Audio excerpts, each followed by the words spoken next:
Hello students, welcome to NEET Wizard. So here the audio notes for chapter Human Reproduction. In this chapter we will discussing about the male reproductive system, female reproductive system, gametogenesis, menstrual cycle, fertilization and implantation, pregnancy and embryonic development, and at last parturition and lactation. So let's start from the introduction. As you are aware, humans are sexually reproducing and viviparous. The reproductive events in humans include formation of gametes, gametogenesis, sperms in males and ovum in females, transfer of sperm into female genital tract, insemination, and fusion of male and female gametes, fertilization, leading to formation of zygote. These is followed by formation of development of blastocysts and its attachment to the uterine wall, implantation, embryonic development, gestation, and the delivery of baby, parturition. You have learned that these reproductive events occur after puberty. There are remarkable differences between the reproductive events in the male and in the female. For example, sperm formation continues even in old men, but formation of ovum ceases in women around the age of 50 years. Let us examine the male and female reproductive systems in human. So let's start from the male reproductive system. The male reproductive system is located in the pelvis region. It includes a part of testes along with accessory ducts, glands, and the external genitalia. The testes are situated outside the abdominal cavity within a pouch called scrotum. The scrotum helps in maintaining the low temperature of the testes to 2.5 degrees Celsius, lower than the normal internal body temperature, necessary for spermatogenesis. In adults, each testis is oval in shape with a length of about 4 to 5 cm and a width of about 2 to 3 cm. The testis is covered by a dense covering. Each testis has about 250 compartments called testicular lobules. Each lobule contains 1 to 3 highly coiled seminiferous tubules in which sperms are produced. Each seminiferous tubule is lined on its inside by two types of cells called male germ cell, spermatogonia, and Sertoli cells. The male germ cell undergo meiotic division, finally leading to sperm formation, while Sertoli cells provide nutrition to the germ cells. The regions outside the seminiferous tubules, called interstitial spaces, contain small blood vessels and interstitial cells or Leydig cells. Leydig cells synthesize and secrete testicular hormones called androgens. Other immunologically competent cells are also present. The male sex accessory ducts include testes, vasa efferentia, epididymis, and vasa deferens. The seminiferous tubules of the testes open into the vasa efferentia through testes. The vasa efferentia leave the testes and open into epididymis, located along the posterior surface of each testis. The epididymis leads to vasa deferens that ascends to the abdomen and loops over the urinary bladder. It receives a duct from seminal vesicle and opens into urethra as the ejaculatory duct. These ducts store and transport the sperm from the testes to the outside through urethra. The urethra originates from the urinary bladder and extends through the penis to its external opening called urethral meatus. The penis is the male external genitalia. It is made up of special tissue that helps in erection of the penis to facilitate insemination. The enlarged end of penis, called the glans penis, is covered by a loose fold of skin called foreskin.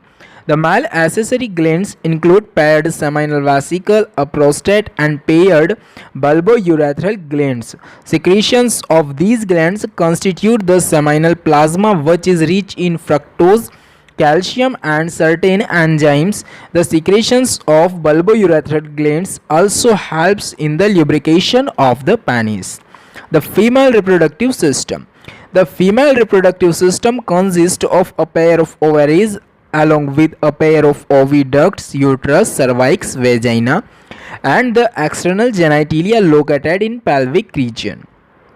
These parts of the system, along with a pair of mammary glands, are integrated structurally and functionally to support the process of ovulation, fertilization, pregnancy, birth, and child care.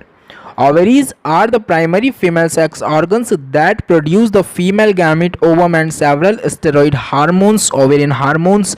The ovaries are located one on each side of the lower abdomen. Each ovary is about 2 to 4 cm in length and is connected to the pelvic wall and uterus by ligaments. Each ovary is covered by a thin epithelium which encloses the ovarian stroma. The stroma is divided into two zones, a peripheral cortex and an inner medulla. Now the oviducts, fallopian tubes, uterus and vagina constitute the female accessory ducts. Each fallopian tube is about 10 to 12 cm long and extends from the periphery of each ovary to the uterus. The part closer to the ovary is the funnel-shaped infundibulum. The edges of the infundibulum possess finger-like projections called femori, which help in collection of the ovum after ovulation. The infundibulum leads to a wider part of the oviduct called ampulla. The last part of the oviduct, isthmus, has a narrow lumen and it joins the uterus. The uterus is a single and it is also called a womb. The shape of the uterus is like an inverted pear. It is supported by ligaments attached to the pelvic wall. The uterus opens into vagina through a narrow cervix. The cavity of the cervix is called cervical canal, which along with vagina forms the birth canal. The wall of the uterus has three layers of the tissue: the external thin membranous perimetrium, middle thick layer of smooth muscles myometrium, and inner glandular layer called endometrium that lines the uterine cavity. The endometrium undergoes cyclical changes during menstrual cycle, while the myometrium exhibits strong contraction during delivery of the baby. The female external genitalia includes mons pubis, labia majora, labia minora, hymen, and clitoris. Mons pubis is a cushion of fatty tissue covered by a skin and pubic hair. The labia majora are fleshy fold of tissue which extend down from the mons pubis and surrounded the vaginal opening. The labia minora are paired fold of tissue under the labia majora. The opening of the vagina is often covered partially by a membrane called hymen. The clitoris is a teeny finger-like structure which lies at the upper junction of the two labia minora above the urethral opening. The hymen is often torn during the first coitus and the intercourse. A functional mammary gland is a characteristic of all female mammals. The mammary glands are paired structures breast that contain glandular tissue and variable amount of fat. The glandular tissue of each breast is divided into 50 to 30 mammary lobes containing clusters of cells called alveoli.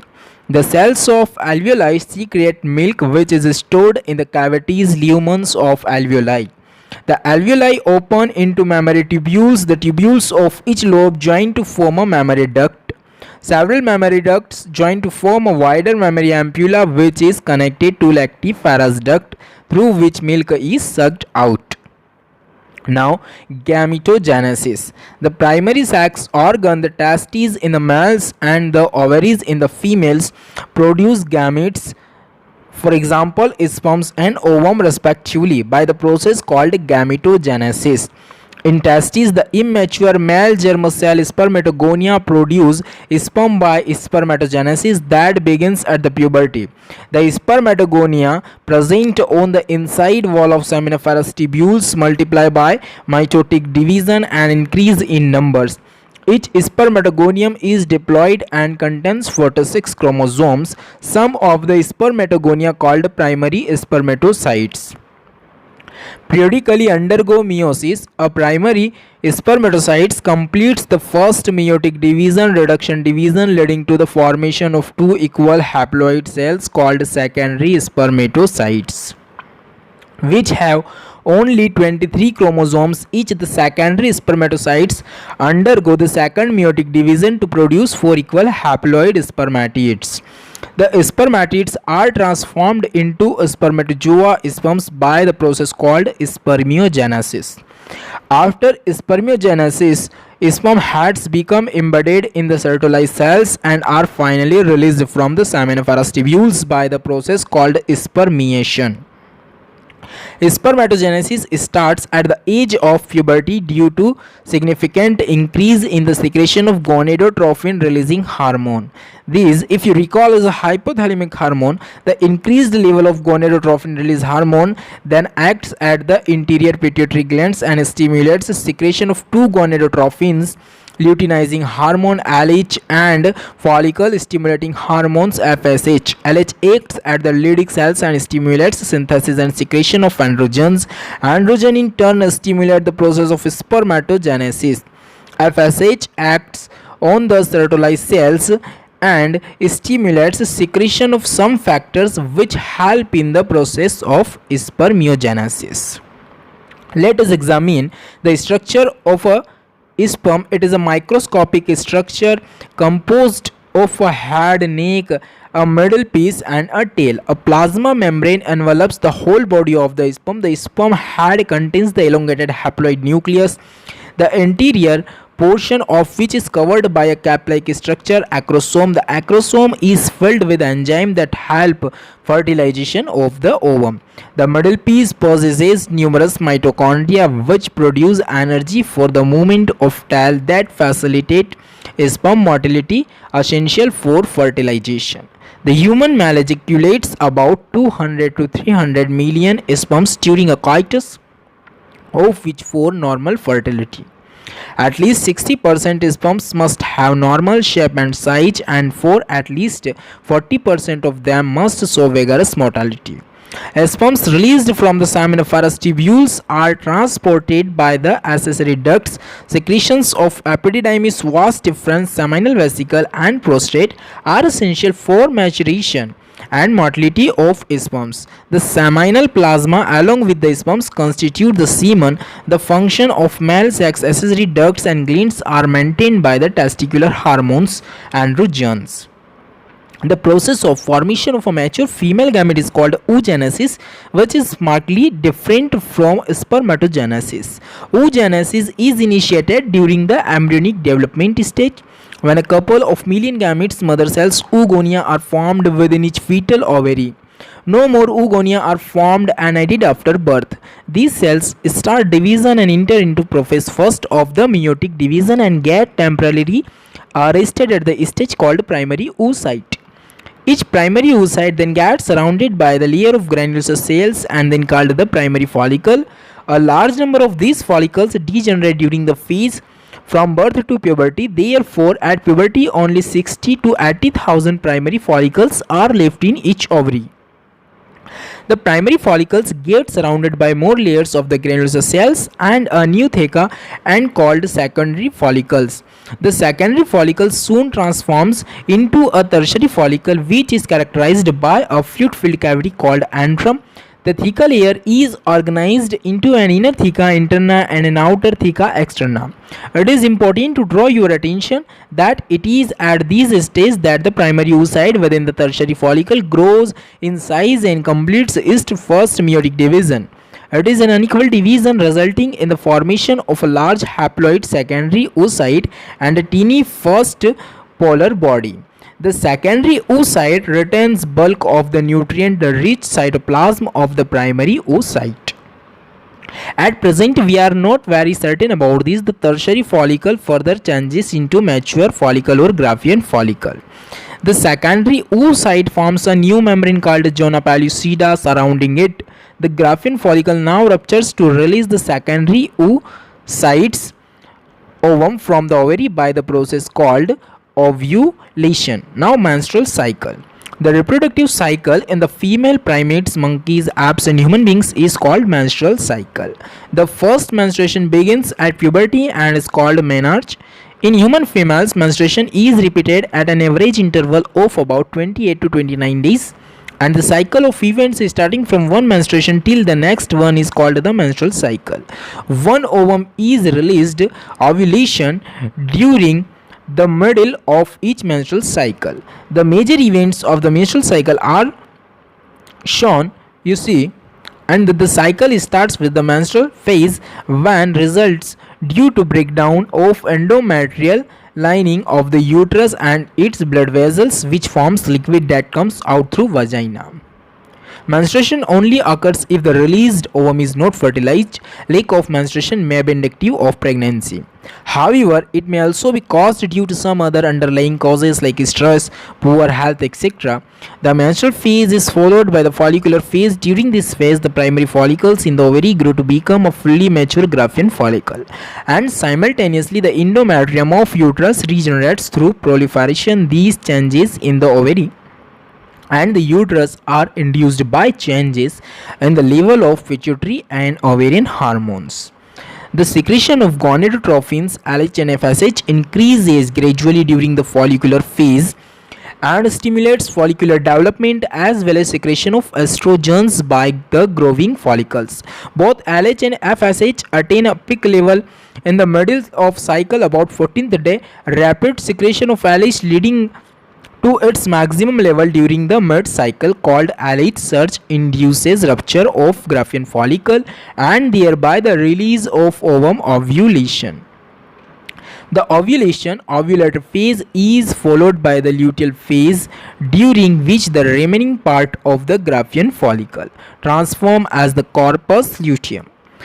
The corpus luteum secretes large amounts of progesterone, which is essential for maintenance of the endometrium, such as an endometrium is necessary for implantation of the fertilized ovum and other events of pregnancy. During pregnancy, all events of the menstrual cycle stop and there is no menstruation in the absence of fertilization. The corpus luteum degenerates. This causes disintegration of the endometrium leading to menstruation, marking a new cycle in human beings. Menstrual cycle ceases around 50 years of age, that is termed as menopause. Cycling menstruation is an indicator of normal reproductive phase and extends between menarche and menopause. Now, fertilization and implantation. During copulation, coitus semen is released by the penis into the vagina. Insemination. The motile sperm swim rapidly past through the cervix, enter into the uterus, and finally reach the junction of the isthmus and ampulla. Ampullary isthmic junction of the fallopian tube. The ovum released by the ovary is also transported to the ampullary isthmic junction where fertilization takes place. Fertilization can only occur if the ovum and sperms are transported simultaneously to the ampullary isthmic junction. This is the reason why not all copulation lead to fertilization and pregnancy. The process of fusion of a sperm with an ovum is called fertilization and induces changes in the membrane that block the entry of additional sperms. Thus, it ensures that only one sperm can fertilize an ovum. The secretions of the acrosomes help the sperms enter into the cytoplasm of the ovum through the zona pellucida and the plasma membrane. This induces the completion of the meiotic division of secondary oocyte. The second meiotic division is also unequal and result in the formation of a second polar body and a haploid ovum otid. Soon the haploid nucleus of the sperms and then the ovum fuse together to form a diploid zygote. The mitotic division starts as the zygote moves through the isthmus of the oviduct called cleavage towards the uterus and forms 4 to 16 daughter cells called blastomeres. The embryo with 8 to 16 blastomeres is called a morula. The morula continues to divide and transforms into blastocyst As it moves further into the uterus, the blastomeres in the blastocyst are arranged into an outer layer called trophoblast and an inner group of cells attached to the trophoblast called the inner cell mass. The trophoblast layer then gets attached to the endometrium and the inner cell mass get differentiate as the embryo. After attachment, the uterine cells divide rapidly and covers the blastocyst. As a result, the blastocyst becomes embedded in the endometrium of the uterus. This is called implantation and it leads to pregnancy. Now, pregnancy and embryonic development. After implantation, finger-like projections appears on the trophoblast called chorionic villi, which are surrounded by the uterine tissue and maternal blood. The chorionic villi and uterine tissue become interdigited with each other and jointly form a structural and functional unit between developing embryo, fetus and maternal body called placenta. The placenta facilitates the supply of oxygen and nutrients to the embryo and also removal of carbon dioxide and excretory waste materials produced by the embryo. The placenta is connected to the embryo through an umbilical cord which help in the transport of substances to and from the embryo. Placenta also acts as an endocrine tissue and produces several hormones like human chorionic gonadotropin, HCG, human placental lactogen, HPL, estrogens, progesterones, etc. In the later phase of pregnancy, a hormone called relaxin is also secreted by the ovary.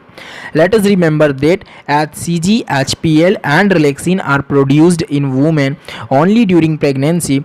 In addition, during pregnancy, the level of other hormones like estrogens, progesterones, cortisols, prolactin, thyroxine, etc. are increased several folds in the maternal blood. Increased production of these hormones is essential for supporting the fetal growth, metabolic changes in the mother and maintenance of pregnancy. Immediately after implantation, the inner cell mass differentiates into an outer layer called ectoderm and an inner layer called endoderm. A mesoderm soon appears between the ectoderm and the endoderm. These layers give rise to all tissue organs in adults. It needs to be maintained here that the inner cell mass continues certain cells called stem cells which have the potential to give rise to all the tissues and organs. The human pregnancy lasts 9 months. Do you know many month pregnancy lasts in dogs, elephants and the cats? Find out in human beings. After 1 month of pregnancy, the embryo's heart is formed. The first sign of growing fetus may be noticed by listening to the heart sound carefully through the stethoscope. By the end of the 2nd month of pregnancy, the fetus develops limbs and digits. By the end of the 12 weeks first trimester, most of the major organ system are formed. For example, the limbs and external genital organs are well developed. The first movements of the fetus and appearance of hair on the head are usually observed during the 5th month. By the end of 24 weeks, 2nd trimester, the body is covered with fine hair, eyelids separate and eyelashes are formed. By the end of 9 months of pregnancy, the fetus is fully developed and is ready for delivery. Now, parturition and lactation. This paragraph is very important from the point of view of NEET. The average duration of human pregnancy is about 9 months, which is called the gestation period. Vigorous contraction of the uterus at the end of pregnancy causes expulsion delivery of the fetus. This process of delivery of the fetus childbirth is called parturition. Parturition is induced by a complex neuroendocrine mechanism.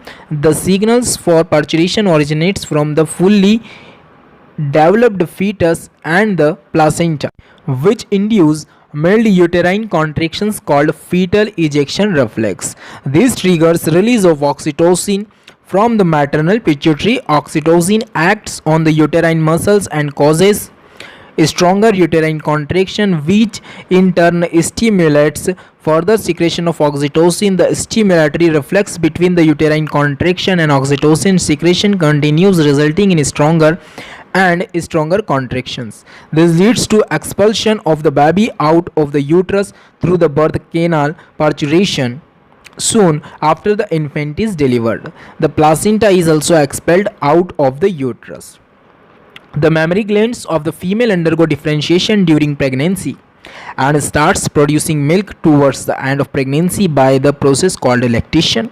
This helps the mother in feeding the newborn. The milk produced during the initial few days of lactation is called colostrum, which contains several antibodies absolutely essential to develop resistance for the newborn babies. Breastfeeding during the initial period of infant growth is recommended by doctors for bringing a healthy baby. Now chapter is over. Thank you.